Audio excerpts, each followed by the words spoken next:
Hi friends, welcome to Nawaz kitchen. நம்ம இன்றைக்கி பார்க்க போகிற ரெசிபி என்னென்னு பார்த்தீங்கன்னா வெண்பொங்கல். வெண்பொங்கல் எப்படி செய்யலான்னு பார்க்கலாம் வாங்க. 1 டம்ளர் பச்சரிசி எடுத்துக்கோங்க. அதே டம்ளரில் 1/2 டம்ளர் பாசிப்பருப்பு. இப்போ இதை 2 தண்ணி ஊற்றி கழுவி ஒரு அரை மணி நேரம் ஊற வச்சுக்கோங்க.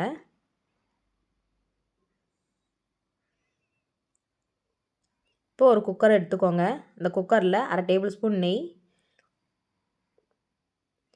கொஞ்சமாக கடலெண்ணெய் ஆட் பண்ணிக்கோங்க. இப்போ எண்ணெய் சூடானதும் 1 டேபிள் ஸ்பூன் மிளகு,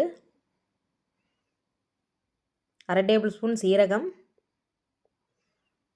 கொஞ்சமாக நறுக்கின இஞ்சி, கருவேப்பிலை கொஞ்சம் ஆட் பண்ணிக்கோங்க. பச்சை மிளகா ஒரு 4-5 ஆட் பண்ணிக்கோங்க. இப்போ இதை நல்லா கலந்து விடுங்க. சீரகம் வந்து கரிஞ்சிடக்கூடாது. இதோட கொஞ்சம் முந்திரி ஆட் பண்ணிக்கோங்க. 1 டம்ளர் அரிசிக்கு 3 டம்ளர் தண்ணி. ஸோ நான் வந்து 6 டம்ளர் தண்ணி ஆட் பண்ணியிருக்கேன்.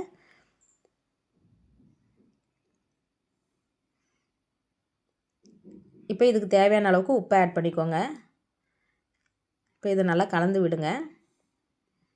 தண்ணி நல்லா கொதிக்கிற வரைக்கும் வெயிட் பண்ணணும். இப்போது தண்ணி நல்லா கொதிச்சிருச்சு. நம்ம ஊற வச்சுருக்கிற பச்சரிசியும் பாசிப்பருப்பையும் இதில் ஆட் பண்ணிக்கலாம். இப்போ கரண்டி வச்சு நல்லா கலந்து விடுங்க.